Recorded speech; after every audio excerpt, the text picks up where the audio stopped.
Parvayı şunu ki garip maslı. Hey şu garip maslı क्या चुक बना सारी वोट क्या चुक बना नहीं तो चीज से पैसे नहीं बन नहीं बेशक मलाइका बे क्या हुक्म क्या करना चाहिए ये खुदावंदी करीम से रब्बुल करीम से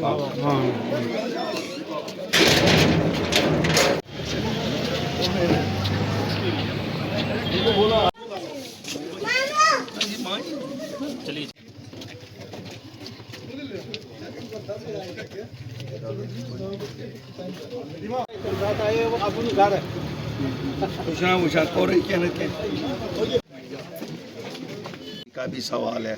मुझे लगता है अल्लाह को इससे ज़्यादा कोई चीज़ पसंद नहीं है अगर कैदी रहा हो जाए, वो कोई भी हो, कहीं से भी हो, किसी भी मज़हब का हो।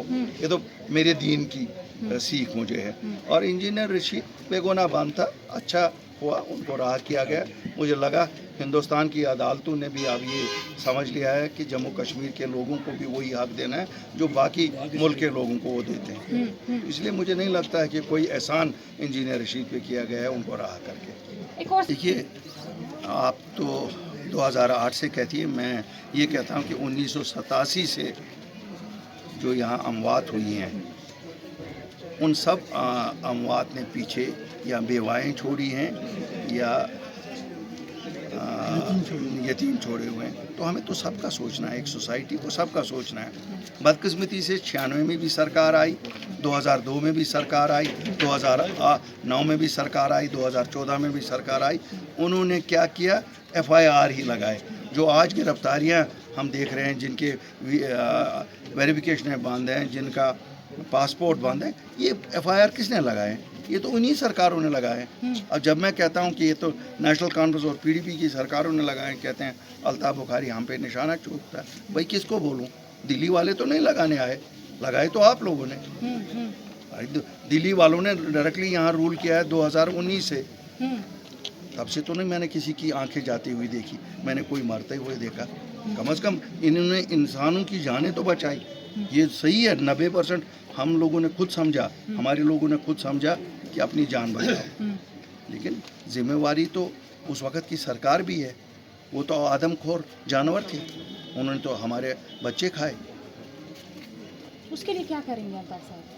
देखिए, मदावा तो सबका ही करना पड़ेगा, लेकिन बजुमशे कलम आप कहेंगे कि होगा। पहले तो हमें जो कैद बंद है उनको रहा करना है। ये आम माफ़ी का जो हमारे इसमें है कि हम आम माफ़ी का ऐलान करेंगे, वन टाइम एमनेस्टी की बात करेंगे, वो करना पड़ेगा। और जब वो होगा अब देखेंगे हल आहिस्ता आहिस्ता निकलता जाएगा।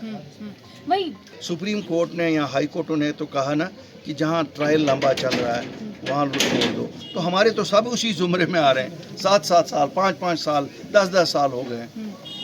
यहाँ तक कि जो हमारे उस वक्त के लीडर थे उनको भी जेलों में फजूल बंद रखा गया है। इसलिए हमें रिकन्सिलेशन तो एक करनी ही पड़ेगी, नंबर 1। नंबर 2, मैं आपको एक चीज़ बताऊँ, 2019 5 अगस्त को इन्होंने हमारा दफ़ा 370 हटाया। उस दफ़ा 370 का हमारे लोगों को कोई फ़ायदा नहीं था। एक ही फ़ायदा था, बाहर के लोग यहाँ आके ज़मीन नहीं खरीद सकते थे, बाहर के लोग यहाँ आके सरकारी नौकरी नहीं कर सकते थे।